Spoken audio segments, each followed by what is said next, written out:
আপনি বাংলাদেশে একটা চাকরি বিধিত আছে ভাই, ৭০,০০০ টাকা বেতনের চাকরি থাকবে এখন, কেন থাকবে না? জামাত ক্ষমতায় এসে বিএনপি নাম গন্ধ রাখতো না, বিএনপি করেছে, ছাত্রদল করেছে, এরকম কাউকে প্রশাসনের কথা রাখতো না, কিন্তু বিএনপি রাখবে। বিএনপি যখন ২/৩ আসনে জিতে ১২ই ফেব্রুয়ারিতে যে নির্বাচন হলো, ১৭ তারিখে দায়িত্ব নিল বিএনপি সরকার, তারা তো তাদের কাজটিই করবে, এটা তো স্বাভাবিক। তারা তো আর অন্য দলের লোকজনকে নিয়ে, প্রথম কথা হচ্ছে নিজের দল, আপনি যখন খেলতে নামবেন আপনি তো বল পাস দিবেন আপনার সহ খেলোয়াড়কে, তারা সেই কাজটি করছে বলে আমার এখন মনে হচ্ছে। তবে সব কিছুরই তো একটা মাত্রা থাকে। আমরা দেখি মাত্র ৫ দিন ৭ দিন একটি সরকার দায়িত্বে এসেছে, এখনই আসলে সমালোচনা করবার সময় নয়।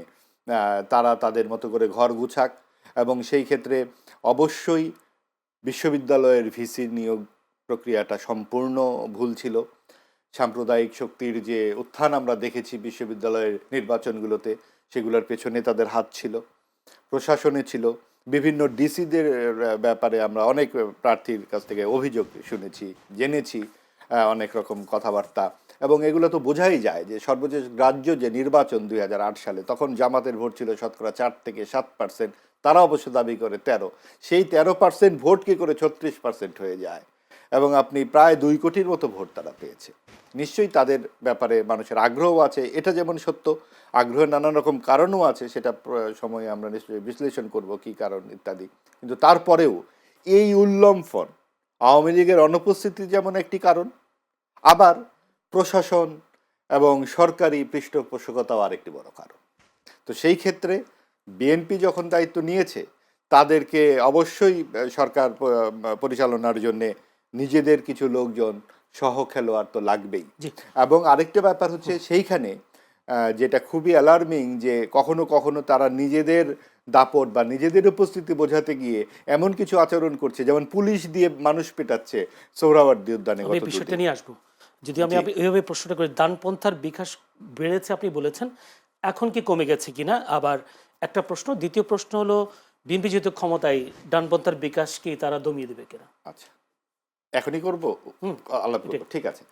ডানপন্থার বিকাশ আসলে তো এই ৭ দিনে কমার মতো কোনো কারণ নাই, কারণ ৭ দিনে এটি ঘটে সামনের দিকে। হ্যাঁ, মানে এখনই কমার কোনো প্রশ্নই ওঠে না। কারণ হচ্ছে যে এইটা আসলে ধীরে ধীরে ধীরে ধীরে বিকশিত হয়েছে। এটা যেমন আওয়ামী লীগের স্বৈরাচারী শাসন একটা অন্যতম বড় কারণ, সাম্প্রদায়িক শক্তিকে নানানভাবে তারাও প্রশ্রয় দিয়েছে। তারা মনে করেছে এত বড় একটা শক্তি যদি আমার হাতে থাকে, আমার ভোট করতে হবে না, আমি নিজের মতো করে ভোটহীন একটা সরকার চালাবো। কৌমি জননী হয়ে বসেছিলেন তিনি। এটা যেমন সত্য, আবার এটাও তো সত্য ২০০১ সালে বিএনপির সঙ্গে জামাত জোট বেঁধে সরকারের অংশী হয়েছিল। গুরুত্বপূর্ণ দুটি মন্ত্রণালয়। তাহলে তো আমরা অন্তর্বর্তী সরকারকে দায়ী করতে পারি না। অবশ্যই করব, কারণ তারা বিএনপি সরকার কিংবা তারা মিলে জামাতকে এইভাবে পুনর্বাসন করে, তারা সহ প্লেয়ার রেখেছে। তাহলে জি, সবাই তো করেছে, বিএনপি। আমি যদি একটি কেক খাই আর আমি যদি ৫৫ জন মানুষকে নিয়ে জিয়াফত খাই, এক জিনিস হবে না। বিএনপি তখন একটি কেক খেয়ে অন্যান্য জিয়াফত বন্ধ করে রেখেছিল, আর এই বর্তমান সরকার জিয়াফতের ব্যবস্থা করছে। বর্তমান না তো, এই অন্তর্বর্তীকালীন সরকার জিয়াফতের ব্যবস্থা করে তারা আওয়ামী লীগকে মাঠের বাইরে ফেলে এই একটা শক্তিকে প্রধান বিরোধী দলের আসনে বসিয়ে দিয়েছে, যেটা দেশের জন্য অনেক বড়। গত ৭০ বছরে শুধু ভারতীয় নাকি জনগণ বসেছে? জনগণ বসাতে পারেনি এটা, কারণ জনগণ ভোট দিতে পারেনি, অন্তর্ভুক্তিমূলক নির্বাচন এটা হয়নি, কারণ এখানে সবাই অংশগ্রহণ করতে পারেনি। বিএনপি তো, সে তো আর ড্রাইভিং সিটে ছিল না, বিএনপি তো নির্বাচন করতো, বিএনপি তো বলেনি যে আমরা নির্বাচন করব না। বিএনপি যেই পর্যায়ে ছিল সেই পর্যায়ে তো অনেক প্রতিবন্ধকতার পরেও বিএনপি নির্বাচন করেছে। এখন ব্যাপারটা হচ্ছে যে জামাতকে কিন্তু আমি এই কারণে দোষী করছি না, তারা তো তাদের কৌশল প্রয়োগ করবেই। তারা যখন রাজনীতি করতে পারেনি, তারা তখন ছাত্রলীগে গিয়ে যুক্ত হয়েছে, হেলমেট বাহিনীতে যুক্ত হয়েছে, এটা তো দোষের কিছু না, কারণ তারা তো এরকমই করে। ৭১-এ তো তারা জামাত রাজাকার বাহিনীতে যুক্ত হয়েছে, কারণ তারা তখন তাদের আদর্শ বলে যে আমরা এক পাকিস্তান রাখবো। কাজেই যখন যেটা প্রয়োজন হয় জামাত তো তাই করে। এখন তাদের প্রয়োজন হয়েছে এনসিপি কে সাথে নেবে, কারণ এনসিপি একটা প্রগতিশীল তারুণ্যের শক্তি, তাকে যদি সাথে নেওয়া যায় তাহলে ৭১-এর বিতর্কিত ভূমিকাটা ফিল্টার্ড হয়ে যায়। তাদেরকে ৩০টি আসনের বিনিময়ে পুরো দলটিকে তারা সাথে নিয়ে নিল, মানে ফিল্টার হয়ে গেছে, ফিল্টার্ড হওয়ার চেষ্টা করেছে। রাশিদ খান, যদি একটু জানতে চাই, প্রথমে এই প্রশ্নের উত্তর, আসলে আমরা কি এটাকে দলীয় নিয়োগ সংস্কৃতি বলবো, নাকি এখন বিএনপি তার মাঠ গোছাচ্ছে, বিষয়টা কেমন? মানে বিষয়টা এমন, নাকি অদূর ভবিষ্যতের সামনের দিকগুলোতে আমরা আরো যোগ্য লোক, সে যে কোনো দলেরই হোক, তাকে আমরা নিয়োগ দিবে, বা বিএনপি সেই চিন্তা ভাবনা আছে কিনা? সবাইকে শুভেচ্ছা। ভাইয়ের চমৎকার আলোচনা শুনছিলাম, আমি তার সাথে যুক্ত করতে চাই। দেখেন, বিএনপি একটি রাজনৈতিক দল, দল তো নাকি? হুম, সুতরাং ক্ষমতায় যেহেতু একটি দল গিয়েছে, তার মতন করে প্রশাসন যদি সেট আপ না করে, বিএনপি তো ক্ষমতা চালাতে পারবে না, পারবে দায়িত্ব পালন করা সম্ভবপর হবে না। সুতরাং অন্তর্বর্তীকালীন সরকারের সময়ে প্রশাসনকে যে জামাতিকরণ করা হয়েছিল, সেই সেট আপটা স্বাভাবিকভাবে বিএনপি রদবদল করবেই। দেখেন, উত্তরের যিনি প্রশাসক ছিলেন, ওনার প্রশ্ন যদি বলি, ওই জামাতিকরণ প্রশাসনের কারণে কি জামাত বেশি ভোট পেয়েছে? আমি আমার মতো শেষ করি, তারপরে বলবো আপনার উত্তর। উত্তরের যিনি প্রশাসক ছিলেন এজাজ, তিনি ছিলেন জাতীয় নাগরিক কমিটির নেতা, মানে এনসিপির নেতা। আপনি তো জানেন। হুম, আন্তর্জাতিক অপরাধ ট্রাইব্যুনালের যিনি চিফ প্রসিকিউটর, তিনি ছিলেন এবি পার্টির নেতা, মানে 11 দলীয় যে জোট হলো, সেই এবি পার্টি তো ওই জোটের অংশ। দক্ষিণে এনসিপির একজন নেতাকে নিয়োগ দেওয়ার চেষ্টা করা হয়েছিল, যেটি নিয়ে গ্যাঞ্জাম শুরু হলো। সরকারে এনসিপির 3 জন উপদেষ্টা ছিল, বিভিন্ন দপ্তরে এনসিপির ছাত্র উপদেষ্টা ছিল, ছিল না? হুম, বিশ্ববিদ্যালয়গুলোতে জামাত শিবিরের পরামর্শে ভিসি নিয়োগ দেওয়া হয়েছিল। ঢাকা বিশ্ববিদ্যালয়ের ভিসি কোন দলের পরামর্শ নিয়োগ দেওয়া হয়েছে তদন্ত করেন, জামাত এবং শিবিরের পরামর্শ নিয়োগ দেওয়া হয়েছিল। আমি তো আগেই বললাম যে প্রশাসনকে জামাতিকরণ করা হয়েছিল। এখন যখন অন্তর্বর্তীকালীন সরকার ক্ষমতায়, তখন এই প্রশাসনিক সেট আপটা জামাতের মতন করে তৈরি করা হলো এনসিপির সহযোগিতায়। আমি কিন্তু আমার অনেকগুলো টকশোতে, আপনার সাথে তো অনেকগুলো টকশোতে ছিলাম, আমি কিন্তু বলেছি যে এই এনসিপিকে ব্যবহার করে পুরো প্রশাসন এবং বিভিন্ন দপ্তর, সেক্টর, বিশ্ববিদ্যালয়, সেখানে আসলে জামাতিকরণ করা হচ্ছে, যার প্রমাণ আপনি পেয়েছেন, ভবিষ্যতে আরও পাবেন। কারণ আমার কথা হলো, আমার প্রশ্ন হলো দর্শকদের কাছে, আপনার কাছে, ভাইয়ের কাছে, যে বিএনপি কি আসলে এই জামাতি প্রশাসন দিয়ে দেশ চালাবে? পারবে চালাইতে?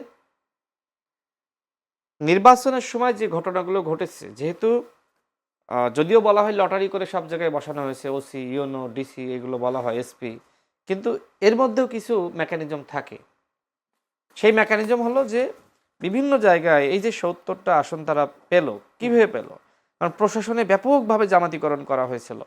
এখন বিএনপি, তারা ক্ষমতায় গেছে, তারা তো এই প্রশাসন রাখলে দেশ চালাতে পারবে না। জামাত শিবিরকে আসলে বিএনপিকে সহযোগিতা করছে, তার নমুনা কি আপনি পেয়েছেন? বিএনপি শপথ নেবে, সেই শপথ নেওয়ার আগের দিন কি করলো তারা? 11 দলীয় জোট, 11 দলীয় জোট তারা ধর্ষণের প্রতিবাদে, চাঁদাবাজির প্রতিবাদে, হামলার প্রতিবাদে মিছিল করলো, সড়ক অবরোধ করলো, করেছে না? আন্দোলন সংগ্রাম তো করেছে। দেখেন ধর্ষণটা কোথায় হয়েছে? হাতিয়ায় যে ঘটনা ঘটলো, সেই ঘটনা তো সংঘর্ষ হয়েছে, মারামারি হয়েছে, ওই নারীর উপরে হামলা হয়েছে, এতটুকু সত্য। ধর্ষণ হয়েছে এখনো কেউ বলে নাই। পুলিশের পক্ষ থেকে বা মেডিকেল রিপোর্ট, ডাক্তাররা যে কথা বলছে যে সেখানে ওই নারীর উপরে হামলা হয়েছে এবং দুই পক্ষের মধ্যে সংঘর্ষ হয়েছে। কিন্তু আপনি কি করলেন? আপনি শপথ নেওয়ার আগের দিন যাতে শপথটা না নিতে পারে একটা কেওয়াজ সৃষ্টি করলেন। তো আপনি বলেন, এই জামাত শিবিরের যারা বিভিন্ন জায়গায় আছে বা এনসিপির নেতারা বিভিন্ন জায়গায় আছে, তাদেরকে বসিয়ে রেখে বিএনপি কি আদৌ দেশ চালাতে পারবে? সুতরাং এইটা খুব স্বাভাবিক প্রক্রিয়া। জি, আপনি দেখেন আমেরিকাতে, দেখেন ডোনাল্ড ট্রাম্প, তিনি ক্ষমতায় আসার পরে আমাদের এম্বাসিগুলোর দিকে তাকান, যখন বিভিন্ন দেশে যখন ক্ষমতার পালাবদল হয়, অ্যাম্বাসেডার যারা থাকে তাদেরকে রাখা হয় নাকি পরিবর্তন করা হয়? বলেন। বলুন তো। তাহলে বাংলাদেশে বিএনপি ক্ষমতায় এসেছে, বিএনপি কি এই যারা বিভিন্ন দূতাবাসে আছে, পৃথিবীর বিভিন্ন দূতাবাসে আছে, তাদেরকে রেখে দিবে? পরিবর্তন করবে না? এই পরিবর্তন খুব স্বাভাবিক প্রক্রিয়া।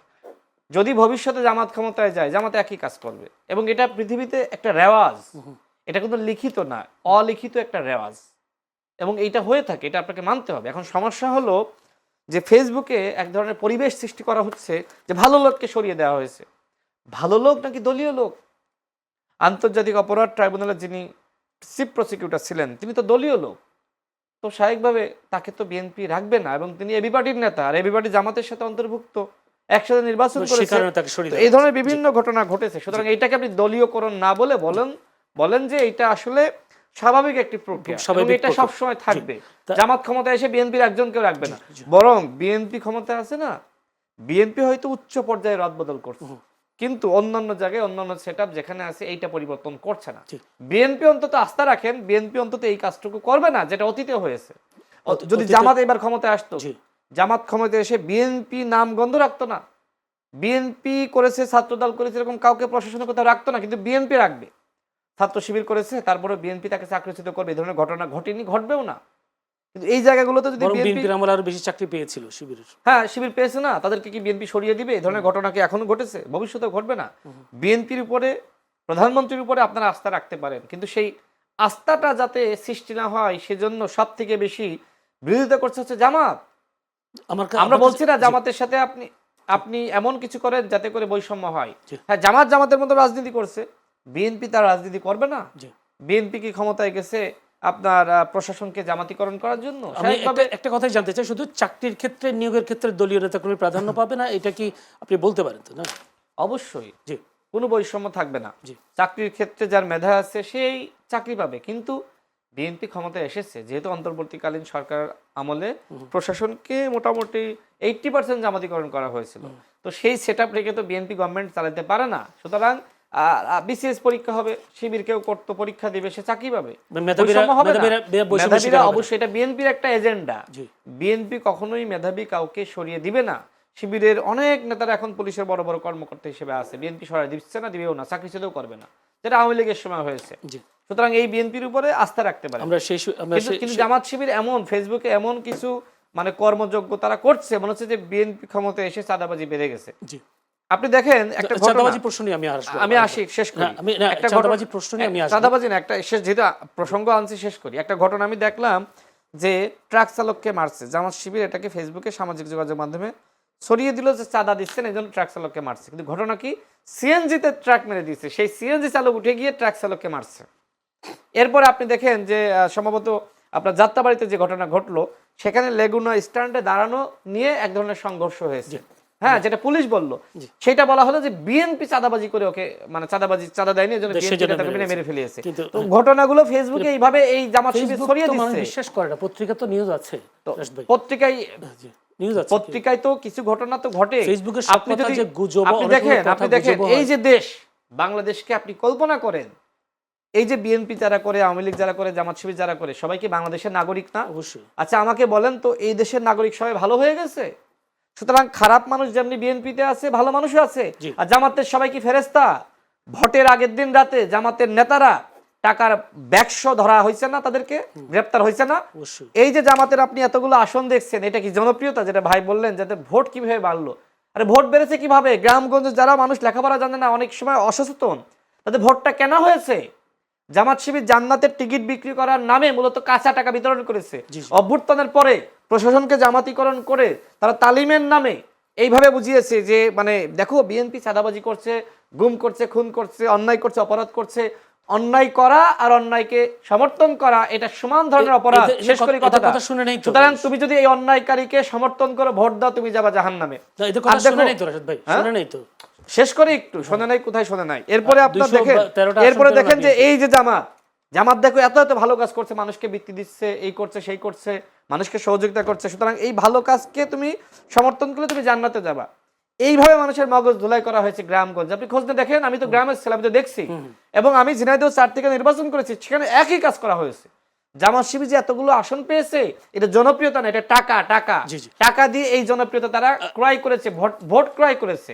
এটা কোনো জনপ্রিয়তা না। এই যে ভোট ব্যাংক ভাই বললো বেড়েছে কিভাবে 4% থেকে বা 15% থেকে 15% থেকে আপনার 30% হলো, এই 30% হচ্ছে যে টাকা আপনি কি পরিমাণ বাড়িয়েছেন।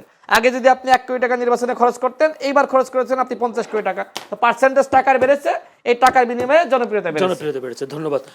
যদি মাহবাজিজ আপনি একটু করে তোলার চেষ্টা করছেন যে পুলিশ নিয়ে বিষয়টা, সরওয়ার্দী উদ্যানে পুলিশের যে মারমুখী আচরণ, আমরা একটা ডিসি মাসুদের সবসময় দেখি যে কোনো ধরনের আন্দোলন সংগ্রামে উনি বেশ সামনের দিকে এগিয়ে যায়। ডিসি মাসুদের কালকে সরওয়ার্দী উদ্যানে যে যাদেরকে মারামারি, মানে যাদেরকে পিটালেন, এই পিটানোটা পুলিশ কতটা করতে পারে এটা একটা, যদিও আজকে তারা আবার থানা ঘেরাও করেছে যতটুকু শুনেছি শিক্ষার্থীরা। পুলিশ এত অসহিষ্ণু হয়ে উঠছে কেন? আসলে দেখুন, মাত্র বারবার যেটা আমরা বলবার চেষ্টা করছি, 17 তারিখে একটি সরকার কাজ শুরু করেছে, আজকে 24 তারিখ। তো এই 7 দিন বয়সী সরকারের মধ্যে যে এই নানান ধরনের অস্থিরতা তৈরি করবার যে চেষ্টা থাকবে, কারণ সেই জামাত এই উগ্রবাদী উল্লম্ফন যারা তৈরি করার চেষ্টা করে, তারা দেখেন 3টা ফ্রন্ট খুলেছে। 1 নম্বর ফ্রন্ট হচ্ছে সাংস্কৃতিক একটা আগ্রাসন তারা শুরু করেছে।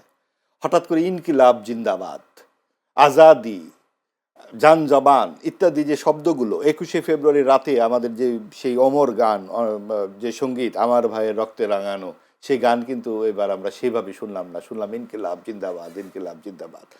ভাষা একটা সক্রিয় একটা জিনিস, এর মধ্যে আসবে জীবন্ত ভাষায় অনেক শব্দ বাইরে থেকে আসবে, আমাদের বাংলা ভাষাতেও এসেছে, কখনো এই প্রশ্ন ওঠেনি।